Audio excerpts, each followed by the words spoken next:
দীর্ঘ ৫ বছর পর দেশে ফিরছেন মিজানুর রহমান আজহারী। আজ মিজানুর রহমান আজহারী তার ভেরিফাইড ফেসবুক পেজে পোস্ট এর মাধ্যমে জানানো, আলহামদুলিল্লাহ, নিরাপদে দেশে এসে পৌঁছালাম। দীর্ঘ ৫ বছর পর বাধাহীনভাবে আবারও প্রিয় মাতৃভূমিতে তাফসিরুল কুরআনের মহতী আয়োজনে অংশগ্রহণ করছি। উদ্বোধনী প্রোগ্রাম হিসেবে আগামীকাল কক্সবাজারে পেকুয়ার বৃহত্তর সাবেক গুলদি তাফসির ময়দানে আলোচনা পেশ করব। এটি একটি ওয়ার্ম আপ প্রোগ্রাম। মূলত নতুন বছর ২০২৫-এর জানুয়ারি থেকে বিভাগীয় সফর শুরু হবে ইনশাআল্লাহ। প্রতিটি বিভাগেই একটি করে প্রোগ্রামে অংশগ্রহণ করার ইচ্ছে আছে। রাব্বে কারিম নব উদ্যমে এই দাওয়াতি অভিযাত্রায় যুক্ত রাখুন। আমাদের প্রচেষ্টায় ভরপুর বারাকাহ দিন।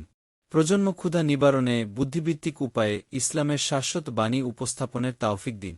আমিন। মাহফিলটি ২৭ ডিসেম্বর কক্সবাজারে পেকুয়ার বৃহত্তর সাবেক গুলদি তাফসির ময়দানে অনুষ্ঠিত হবে।